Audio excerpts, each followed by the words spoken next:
Miaraba tompoko lasy tompoko vavy de mbola ankafaliana hatrany no anorananao ny mety ho toetrany andro ho an'ny alatsinainy ny talata ary ny alarobia ho avy izao.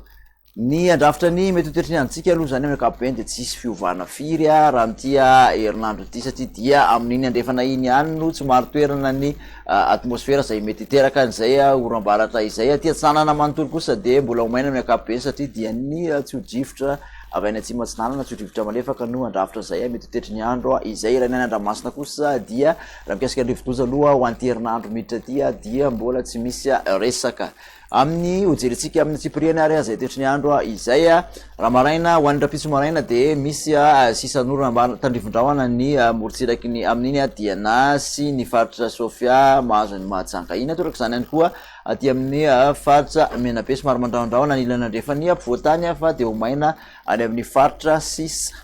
Raha mikasika ny tolakandro ho an'izay rapitso zay ihany ary de isitraka an'izay oram-baratra zay ny faritra Menabe mahazo ny ilany andrefany Bongolava, Vakinakaratra, Moromania sy ny ohatra mahatsiatra iny mahazo ny morotsiraky ny faritra Melaka, Bueny, Sofia ka hatraty amin'ny terindry avaratra iny zany hoe Diana sy amin'iny manodididina Sambava iny saika ho maina amin'ny ankapobeny ny faritra Sisa rehetra. Raha ny vinan'ny maripana ho an'izay rapitso izay ary de manodididina ny 7 ka hatramin'ny 12 aty amin'ny faritra ampovoantany zany hoe hatrany 12 aty amin'iny ohatra mahatsiatra iny aty amin'ny morotsiraka atsinanana kosa dia eo amin'ny 30 ka hatramin'ny 13 ny maripana ambony indrindra ny morotsiraka andrefana 13 ka hatramin'ny 14 mahatratra hatrany amin'ny 30 hatrany aloha aty amin'ny atsimo nosy indrindra fa aty amin'ny antotan'ny faritra Androa ny ilany andrefany faritra atsimo andrefana iny. Ny fisotran'izay toetrany andro izay ihany ary ho an'ny andro ny talata kosa indray de indrindra moa fa ny tolakandro de ahitana orana zany ny faritra Menabe, ny faritra Melaka, Bueny, Sofia, Diana aty amin'iny faritra Betsiboka mahazo ny ilany andrefan'ny Bongolava sy Itasy, Vakinakaratra ary amin'iny ohatra mahatsiatra iny de ho maina tanteraka hatrany aloha ny faritra Sisa. Ny maripana ho an'izay talata izay de manodididina ny 20 ka hatramin'ny 13 hatrany aloha zany mbola mafampana aloha raha ho an'ny talata ny aty amin'ny ampovoantany torak' izany ihany koa somary midina kely ny aty amin'ny morotsiraka atsinanana 30 ka hatramin'ny 13 ka hatramin'ny 13 morotsiraka andrefan'ny nosy mbola mahatratra 7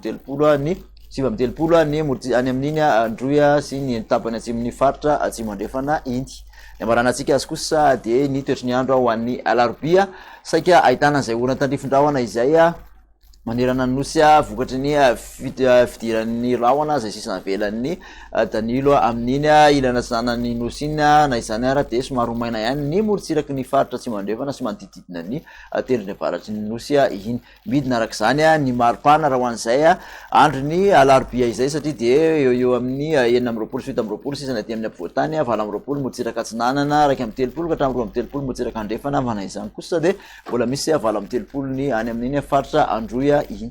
De makasitraka anao indray nanaraka zay hatramin'ny farany manasanao hatrany ho amin'ny manaraka veloma tompoko.